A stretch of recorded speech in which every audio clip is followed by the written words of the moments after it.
Hey guys, my name is Matimio, and welcome to another episode of Sunday Mailbox. This is a video series where you, the viewer, can submit your gaming or Battlefield-related questions, and then I will give my humble opinion on them. To get the formats out of the way real quick, if you would like to submit your own question that could be featured in an upcoming episode, you can do so by leaving a comment down below, or by sending me a Facebook and Twitter message. The first question for that comes from Matthew, and it is, what do you think about Battlefield 5 adopting the Halo 5 DLC approach? All the maps are free to everyone, so that doesn't fracture the player base, but premium members could get the new guns and assignments and etc. I would love if the next Battlefield title did something like this, but I'd also be very surprised if EA allowed DICE to actually have this type of business model. We've already talked about in the past how splitting up your community and your player base with DLC content is a bad thing. It's not only bad for the people that don't pick up the DLC content because they can't play with their friends, but it also sucks for the people that actually put down the $15 or the $50 for premium because those new maps usually go out of rotation. You're not able to play them for very long because people want to go back and play with their friends, and so servers just don't run those new maps anymore, and you don't get the content you really paid for. And so if they did decide to give all of the maps for free, but then sold weapons and everything else on the side, and that was what you paid premium for, that would just be amazing. Like, that would be a huge step in the right direction, in my opinion.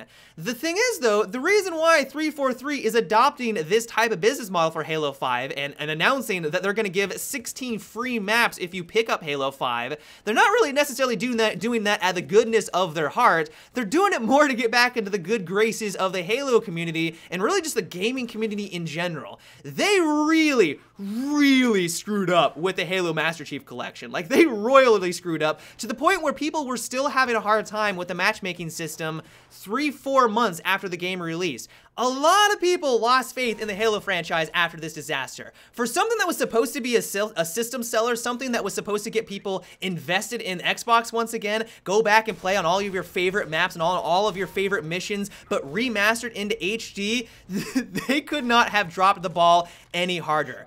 And so this is one way that I'm assuming they're trying to get people to be like, hey, come back and play Halo 5. We're really gonna do right by you guys and give you a lot of free content. You don't really have that same issue in the Battlefield franchise. Granted, the launch of Battlefield 4 was a hot mess, but over this last year and a half, I gotta say that they really have done a good job of tightening up the game, balancing it out, fixing all of the issues, and now it's really one of the best first-person shooters out on the market, and I would say that just because of the dedication that DICE LA has given, the love and support that they have given to Battlefield 4, I would say that the vast majority of the people that have been playing Battlefield feel like they have done right by the community.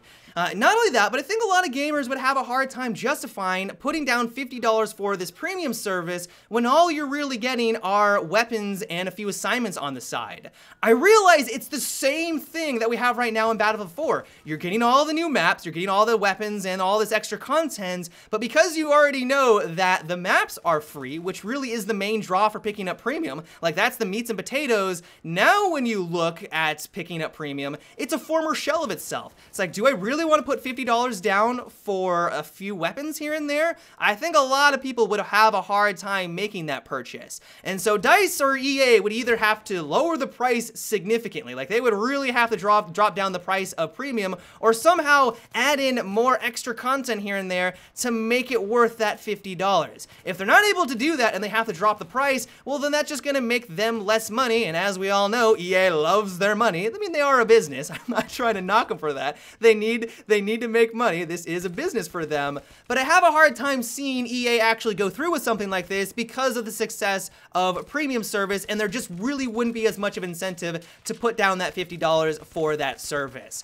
And so while it would be amazing for the Battlefield community, and I really have to give a tip of my hat to 343 for actually going through with this type of business model, if they continue to do this with every Halo game, you can bet a pretty penny that more people are going to be interested in that franchise. If you know that it's going to have continuous free support with free maps, at least speaking from personal experience, I can only speak for myself, I'm way more likely to pick up that game because I know it's going to have that type of support. And so while I would love to have that for the Battlefield franchise, for all the things that I mentioned before, I just don't see that happening for Battlefield 5. I can cross my fingers and hope, but I just don't really see it happening. Just my 2 cents, though. The next question comes from Nicholas, and it is, what do you think about upgrading the iron sights in Battlefield 4? Right now, there really isn't much incentive to use them over the red dot sight. What do you think? I would not be opposed to that whatsoever. I really like the way that they handled it back in Bad Company 2. Bad Company 2 being the amazing game that it was, if you wanted to use the iron sights, then that allowed you access to some other accessory that you wouldn't have available. If you wanted that pinpoint-like accuracy that came with an RDS and you didn't want to deal with the iron sights because it obstructed some of your vision, then you would have to give up one of those benefits. We don't really have that dynamic in Battlefield 4, and while I don't necessarily think that we need to have that, and we don't need to take away something, it would be nice if there was some small incentive for using these iron sights. One way they could go about it, and especially since the most recent patch, since a lot of the attachments don't make any sense whatsoever, they could just give you a flat accuracy bonus. Maybe you just have less bullet spread when you're aiming down the iron sights. That's one way to go about it. I know that some of you are thinking right now, wait a second, Matimio, there is no way your weapon would all of a sudden become more accurate using iron sights in real life. That isn't realistic whatsoever. And while I would agree with you, weapon balance wise, and especially with this most recent update, DICE is way more in favor of just having good weapon balance and accessory balance compared to all-out realism. If you don't believe me, just look at the recent changes to the grips in the game. You put on one of the grips, one of the things that normally wouldn't have had a negative attribute to it, they now increase or cause you to not recover from your bullet spread as quickly. This does not happen in real life. It doesn't matter what grip you have on your assault rifle, it's going to have no impact on the way that the weapon or the bullet flies out of your barrel. It all just comes down to good weapon balance. It's all about a video game at this point. And so if they took that same logic and applied it on over to the iron sights and gave him an accuracy bonus, that could be a great way of getting people to finally use these things on the battlefield. Right now, iron sights are dead, and that's for a good reason, because they basically just obscure your field of view. If you want to actually be competitive, using the Coyote, the very popular Coyote red dot sight, is pretty much the best attachment in the game, or at least for that accessory slot. I mean, sure, you could use a higher optic, and the higher optics are still going to be better than the iron sights, but there just really isn't any reason to use it because it's basically just a bunch of metal in front of you, which blocks your shot and blocks your field of view. And so if they gave it this small bonus, then that could be enough where all of a sudden it opens up the wide variety and diversity that the iron sights provide. Every single gun feels unique with the iron sights, but we never really get to experience that because there isn't any incentive to do so.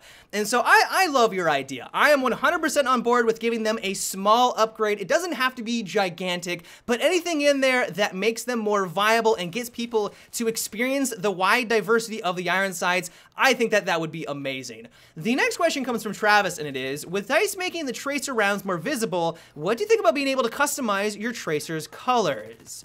I don't know how I feel about something like this, because on the one hand, I'm always for more customization. I always like the idea of giving the player the agency to tailor their customization to their liking, and I also don't think this would be very difficult for DICE to even add into the game. It would probably be very similar to the way that they handled the red dot sight colors, but on the other hand, I also don't really like the idea of having rainbow-colored tracer rounds flying everywhere on the battlefield. Reds, blues, oranges, purples. I don't think it would completely break the immersion, but do we really need to have purple tracer rounds? Like, I just don't necessarily think that's something that needs to be in the game. What I would really like, though, is the ability to change how visible the tracer rounds are. For some players, they really obstruct your vision. Like, there are times, even for me, where I get into a firefight with someone, I'm using a light machine gun, the ones that really have very obvious tracer rounds, and I lose my target in the spray of bullets. It's a little bit ridiculous at times. And so if you had the ability to lessen the severity or lessen how visible they were, then that could be a nice way of adding in some customization. And so while I definitely don't hate the idea, I just don't think that DICE should spend the development time on giving us that type of customization. I just don't think it's really necessary for Battlefield 4. You guys may completely disagree with me. You guys might think it's the best thing ever, and I'm sure a lot of you guys will let me know down below. But at least in the current state, I would rather them spend the development time on giving us more maps, or at least fine-tuning other aspects of the game instead of just allowing us to have different colors on our tracer rounds. But yeah, guys, that is about it for today's Sunday Mailbox. I hope you enjoyed. As always, if you would like to submit your own question that can be featured in an upcoming episode, you can do so by leaving a comment down below or by sending me a Facebook and Twitter message. But until tomorrow, guys, have a good one and take it easy.